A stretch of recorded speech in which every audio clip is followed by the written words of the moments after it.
my suggestion would be, if somebody's in my situation, to go get the help you need and get the financial help that you need, even if it means taking out loans, because it's much better to have the financial debt than the mental health debt.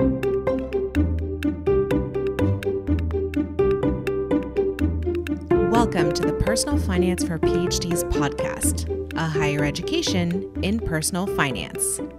I'm your host, Dr. Emily Roberts, a financial educator specializing in early career PhDs and founder of Personal Finance for PhDs. This podcast is for PhDs and PhDs-to-be who want to explore the hidden curriculum of finances to learn the best practices for money management, career advancement, and advocacy for yourself and others. This is Season 12, Episode 4, and today my guest is Dr. Haley Sanderson, a postdoc at the University of Saskatchewan. Haley was dramatically underpaid during graduate school and discouraged from working on the side. While many of her peers lived hand to mouth, Haley's situation was made more dire by her, at the time, undiagnosed and untreated mental health disorder. Haley entered a negative feedback loop in which her finances, mental health, and physical health deteriorated together. We discuss what Haley's program could have done to ameliorate this negative spiral and why it's vital to sufficiently financially support PhD trainees. Haley concludes with her very practical financial advice for anyone at a career transition point. I have set a super audacious goal for my business and our US PhD community broadly. It's actually a bit difficult for me to even speak it out loud. My goal is for every graduate student, postdoc, or postbac in the US who is not having income tax withheld from their stipend or salary to be offered training on how to 1. Estimate their future income tax liability, 2. Determine if they are required to pay quarterly estimated tax, and 3. Prepare to pay their tax bill or bills through setting up a system of self-withholding. I am passionate about this topic because surprise tax bills, high tax bills, and fines are an almost completely preventable source of financial strife for my community. And all that's needed is a bit of education delivered at the right time. I provide such a training, which is my asynchronous workshop titled Quarterly Estimated Tax for Fellowship Recipients. Most of you have heard me talk about it before, and some of you have taken it.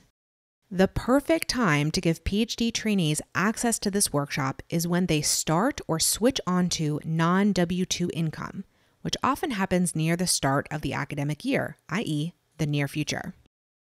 If you share my passion, or maybe it's more of a frustration for you, and know that your university is not already providing sufficient training in this area, would you please recommend that your graduate school, postdoc office, graduate student association, or department sponsor my workshop for those interested in taking it? You might want to take it yourself, or perhaps you just want to save the entering cohort the time and energy it took you to figure this all out on your own. To make this recommendation, simply email the potential sponsor with the reason you're recommending the workshop and this link: pfforphds.com/sponsor-QE-tax. If you're comfortable with it, you can CC me, Emily, at pfforphds.com, and I can pick up the conversation. Thanks for participating with me in trying to reach this goal. I know it will prevent a lot of people in our community from experiencing tax-related financial emergencies next spring. You can find the show notes for this episode at pfforphds.com/S12E4. Without further ado, here's my interview with Dr. Haley Sanderson.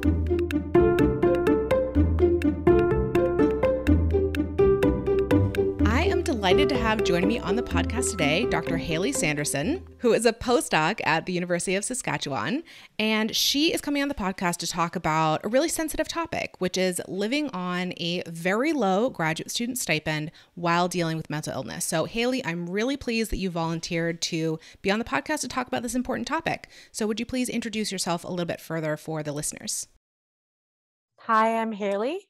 I have a PhD in environmental studies where I specialize in environmental microbiology and biotechnology. I finished my PhD in 5 years, defending and graduating in fall 2018. Since then, I've completed postdocs with the Agriculture and Agri-Food Canada, Dalhousie University, and I'm now a postdoc in the Vaccine and Infectious Disease Organization at the University of Saskatchewan. And I'm currently applying for more full-time permanent gigs. Well, best of luck with that. Okay, so we're going to go back to your grad school years, and most of my listeners are going to be in the US. So could you please explain, give some context for how you're funded during your PhD? So during my PhD, I started as a master's student, so I actually started on a much lower stipend of about 14K Canadian. So to get that money, I had to TA for about 2 semesters every year and then do a research assistantship in the summer. I was a master's student for a year and then I bumped up to be a PhD. I ended up getting 3 provincial scholarships in Ontario that bumped my stipend up to 25K, which is only a little bit higher than the base stipend for a PhD student. So with that stipend, we actually have to pay tuition out of it. So not all of it gets to go to living. You also have to pay your tuition out of the money that they give you. So the actual amount that I lived off of was much smaller than the stipend that I got. Yeah, well, let us know. Do you remember the numbers on that? Like after paying the tuition, what amount were you living off of? And then give us some context for like, how does that compare to the local cost of living? I don't know the exact numbers, but tuition was about 2,000 a semester, I would say, for about 6,000 a year. So when I was on my original master's stipends, I only had maybe 8K, which is a little insane. I had a lot more to live off of once I was in the PhD program.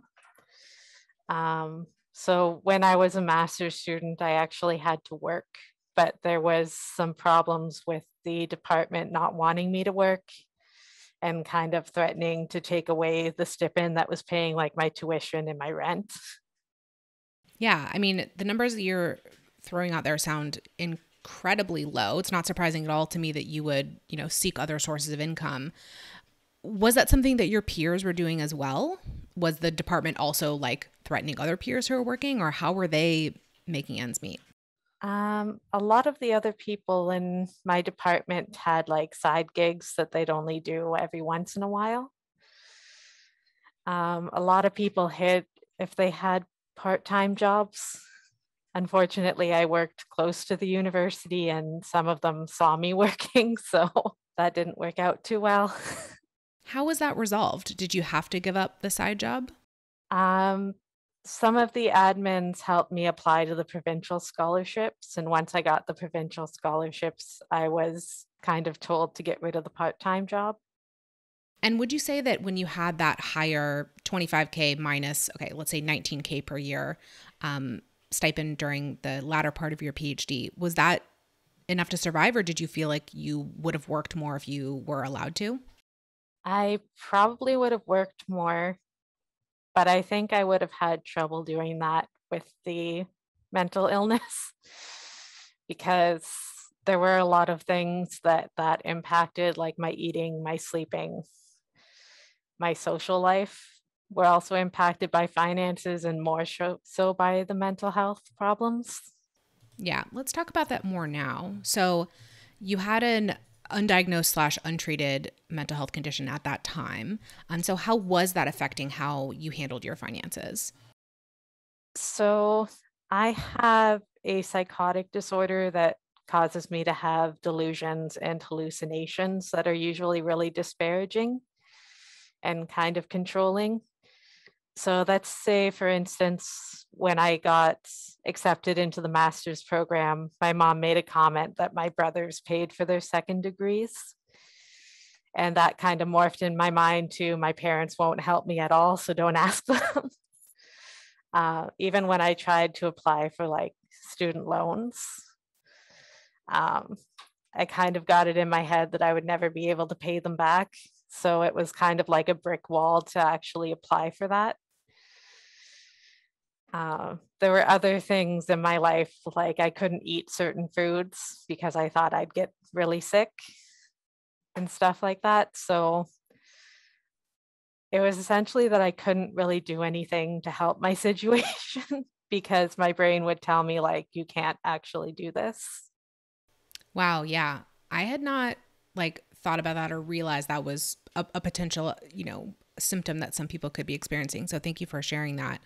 I do a lot of like, how do we find workarounds on this podcast, or like breaking through like your money mindset stuff. But like when you're dealing with a serious mental health condition, that's simply not an option without higher level treatment, right? Which you eventually got, and we'll get to that. And so how then also did having such a low income during graduate school affect your ability to get diagnosed or treated? I started to have psychotic episodes during my third year of my undergrad. And at that time, I went to go see a doctor, and that doctor gave me antidepressants, which there was a copay for. And he wrongly sent me home without doing any more assessment and essentially told me, you might be developing schizophrenia, we'll see. Which is not the best thing. So I was already on a very small budget when I was in undergrad. My parents paid for like my tuition and my rent, so I was never in a situation where I would be homeless, but I was still in a situation where I didn't have that much money. If I were in that situation now where I'm on my antipsychotic and my antidepressant, the antidepressant is maybe a couple dollars a month. But if I didn't have benefits, my antipsychotic would be over $200 a month. So part of the reasons why I stopped taking the medication at that point was, one, that it caused pretty severe hallucinations, more than I had before I got on the medication because it was the wrong one. And the other thing was that I didn't necessarily want to pay for it. Because it was making me feel worse. So I was kind of in denial that I needed them when I was in grad school, because I could no longer tell if I was feeling well or if I was sick. Everything just kind of melded together. So in terms of the impact of having a really low budget in grad school, I couldn't eat properly. I maybe spent $30 a week on food, and I pretty much ate the same things all the time, like rice, lentils, beans, and apples.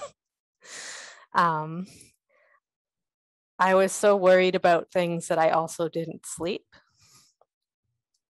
And by that, I would mean I would be in the lab for maybe 16 hours a day, and I'd go home and sleep for 4 to 6 hours. And one of the big things about controlling psychosis is that you need to get enough sleep. So now I actually need close to 8 to 10 hours on average. So that was a pretty big impact, and it certainly didn't help the delusions that I couldn't get financial help. It was kind of like a feedback loop. I was just going to say that sounds exactly like a negative spiral, right? Like you are having tight money issues, so you forgo the medicinal and also other forms of self-care that maybe were somewhat available to you, and then your mind is also telling you that you can't access or don't deserve those things, and then it loops around again. So yeah, that sounds horrible. You just mentioned living off of a really small like food budget, for example. So were there other things that you didn't spend on that you forwent spending on to make that really low stipend work?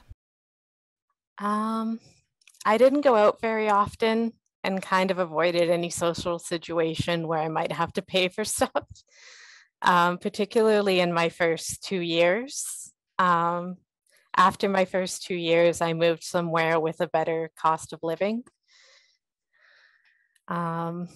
I kind of filled my time only with work because I couldn't really afford to have hobbies. At one point, when I decided to move in my second, third year, I had to give up a cat that was kind of my emotional animal at that time because I couldn't move them across the country to where I was working. I didn't go home for Christmas and I barely saw my family because I really couldn't afford to go on a bus or go on a plane.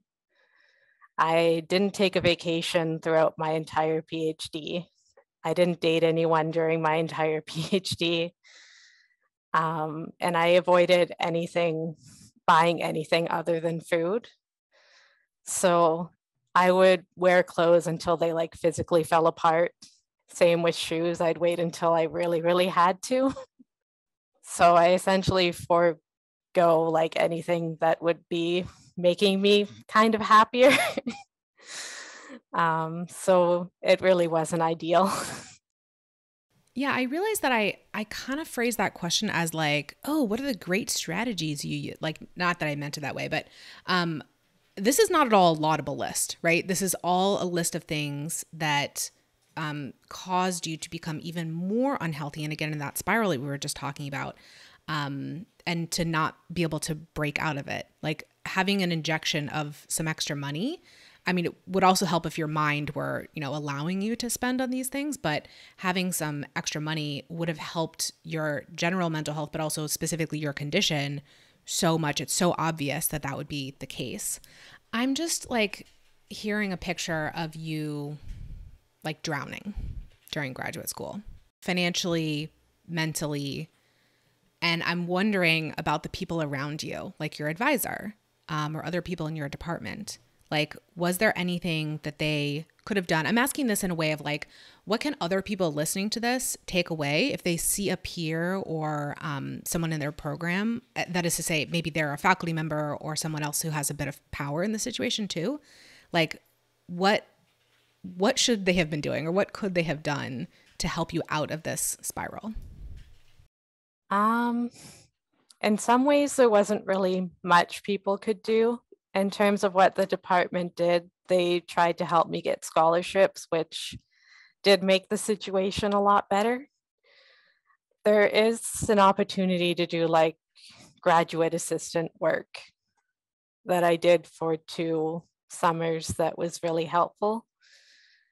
Maybe having like emergency funds that are easy to apply to would be very useful too. But a lot of the time, I didn't think that I couldn't tell that my situation wasn't normal because a lot of my peers had similar problems, probably not to the same mental extent, but in terms of money, it was pretty common, and maybe just increasing the stipend would make a big difference. I checked the department's website and it looks like the PhD stipend has increased, but the master's stipend is still quite low. But that would be what I would think of when I think of what the department could do to help people. Absolutely. I think pay graduate students more, pay graduate students enough that they don't experience the things that you mentioned, like not being able to go home and visit your family members, never going out socially if there was, a possibility that you might spend money. In addition to just being like the compassionate thing to do for students who are under your charge, as well as, especially if you're not going to allow them to work or whatever, they're not developing. You were not developing as a scholar in the way you could have. You could have blossomed even more had you been sufficiently financially supported. Same goes for your peers too. So it's just really, it's very hard for me, I'm sure for the listeners as well, to hear how much you are struggling, and how big of a difference, a few more $1,000s a year from your department would have made, and what exactly is tying their hands to make that not happen. If their goal is to develop scholars and PhDs, they could do that even better by financially supporting them better. That's how I view it. Yeah. Emily here for a brief interlude. I have set a big goal for my business and our US PhD community broadly. My goal is for every graduate student, postdoc, or postbac in the US who is not having income tax withheld from their stipend or salary to be offered training on how to 1. Estimate their future income tax liability, 2. Determine if they are required to pay quarterly estimated tax, and 3. Prepare to pay their tax bill or bills through setting up a system of self-withholding. I provide just such a training, which is my asynchronous workshop titled Quarterly Estimated Tax for Fellowship Recipients. Now, some universities, institutes, or funding agencies already offer such a training, and they have no need to work with me. But others won't allow their employees to touch the topic of taxes with a 10-foot pole, and that's where working with me can really benefit everyone. Would you please send me an email and tell me which camp your university falls into, or if it's somewhere in between? You can reach me at emily@pfforphds.com. Furthermore, let me know if you want to take quarterly estimated tax for fellowship recipients for free, or think that the cohort coming in this fall should, and I'll reply with how you can help make that happen. I look forward to hearing from you. Now back to our interview. So how did you ultimately end this spiral that you were in? Did you get on medication? Did you see different doctors? Was it a matter of graduating? Like, what happened? Graduating was actually the worst thing that happened. So I had to pay for my ticket to do my defense because I was living in Alberta at the time and I had to come back to Ontario. And that actually completely depleted my bank account. If I hadn't gotten a job pretty much right away, I would not have had a place to stay and I wouldn't have been able to go home at all. I ended up going through an even bigger spiral where I entered like acute psychosis, like the CRA is after me kind of psychosis, or people are actively following you and you're hearing complete conversations and more disparaging comments and so on.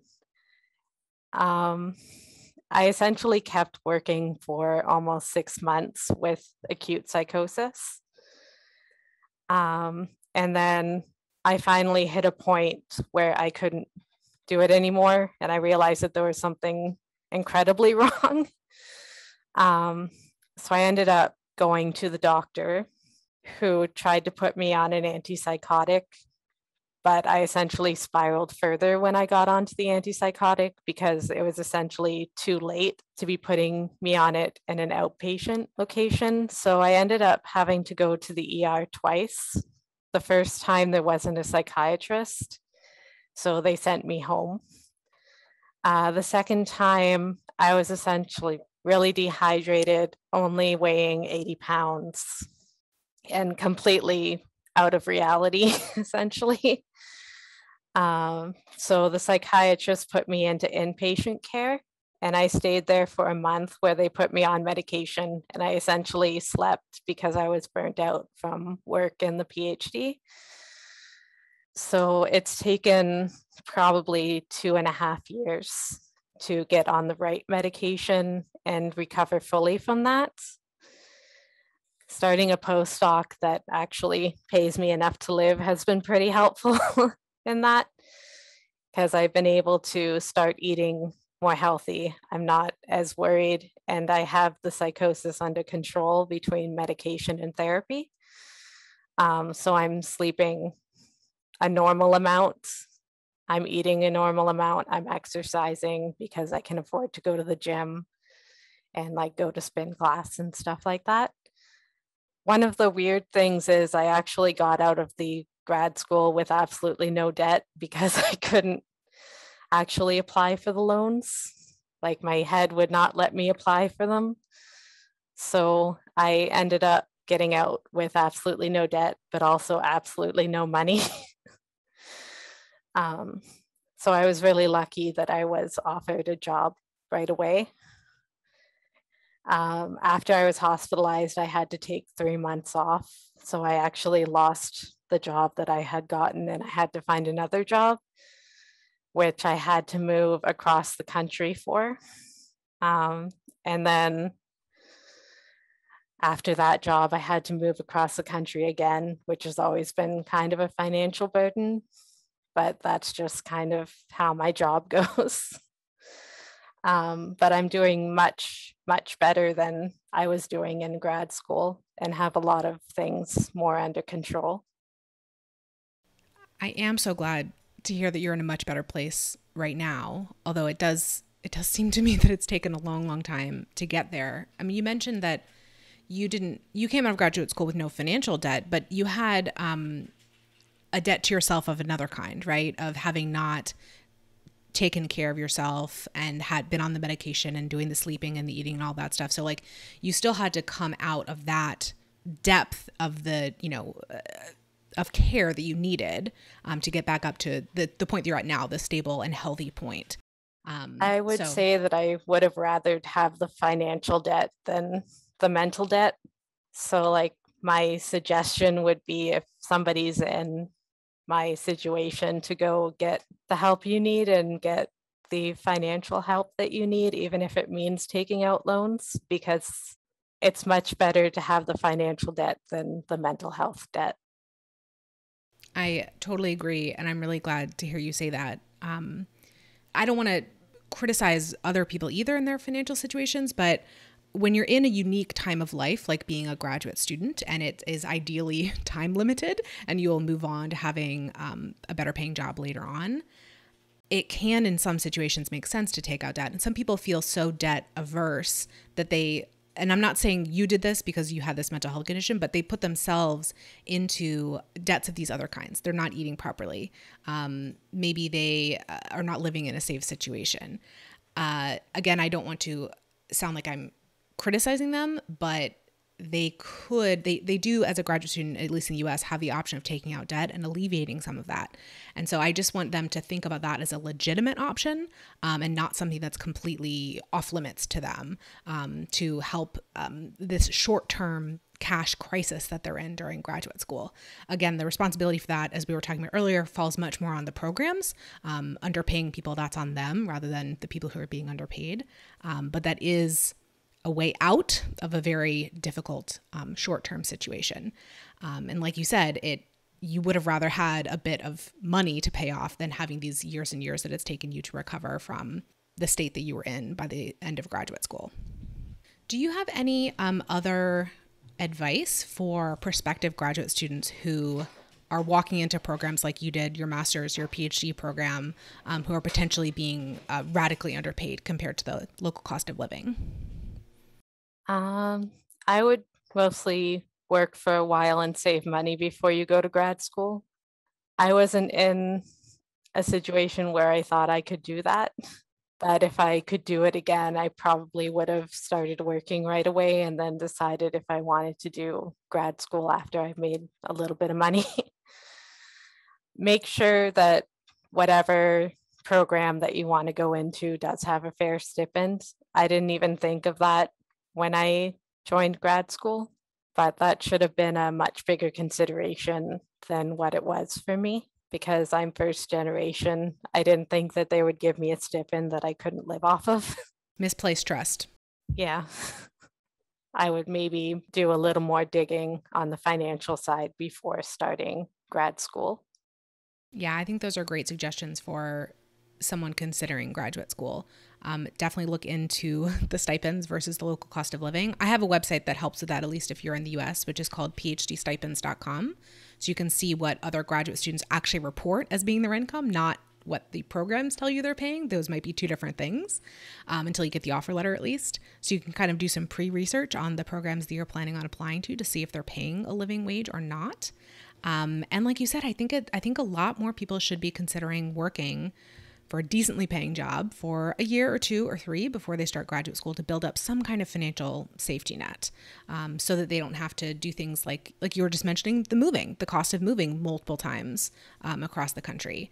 That's very significant. And if you end up paying for that, let's say with like credit cards, because you don't have the savings or cash to do it, then you're kind of starting graduate school like already knocked onto your back foot, like financially, because you're now having to pay down credit card debt in addition to living on this very, very small stipend. So instead, if you can have that savings, so helpful to just kind of get out ahead of these issues. So that's great advice for prospective graduate students, and thank you for giving that. I do end my interviews with a standard question that I ask all of my guests, which is, what is your best financial advice for another early career PhD? And it could be something that we've talked about in the course of the interview, or it could be something completely new. If you're postdoc, I'd start saving and get a retirement fund and maybe a rainy day fund, because postdocs are fairly short for most people. And you're probably going to have to move again and things come up. So it's good to start saving once you can start saving after grad school. And kind of the same advice for looking at a postdoc. Make sure the salary is enough to live comfortably on before you agree to do it. It's not a nice thing to accept a salary and then get to the city and realize that you can't really live there. And maybe try to negotiate your salary if you can. All wonderful advice. I'm recalling actually when my husband got a postdoc offer in Boston. We were living in Durham, North Carolina at the time, so kind of moderate cost of living to high cost of living. And we calculated it after accounting for the cost of living change between those two cities. He was actually being offered effectively less money than he had made as a graduate student with that postdoc position in Boston. And he did try to negotiate, and he got them to increase the offer very, very slightly, and ultimately did not take that offer. And finances were a part of that decision. And so I totally agree with you, especially if you have not yet lived in a city, whether it's for grad school, for postdoc, anything else. You need to really investigate what the cost of living is, because you just don't know until you actually live there. And by the time you accept an offer and move, it's too late. You need to do as much as you can in advance. So Haley, thank you so much for being willing to give this interview. I think it was a really important conversation that the listeners are going to benefit so much from. So glad to hear you're doing well. And thanks again for volunteering. Thanks for having me.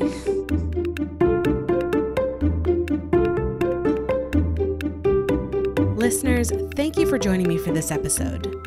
I have a gift for you. You know that final question I ask of all my guests regarding their best financial advice? I have collected short summaries of all the answers ever given on the podcast into a document that is updated with each new episode release. You can gain access to it by registering for my mailing list at pfforphds.com/advice. Would you like to access transcripts or videos of each episode? I link the show notes for each episode from pfforphds.com/podcast. See you in the next episode, and remember, you don't have to have a PhD to succeed with personal finance, but it helps.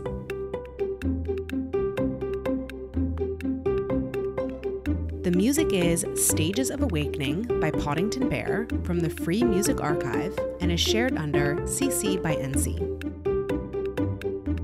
Podcast editing by Lourdes Bobio and show notes creation by Miriam Ock.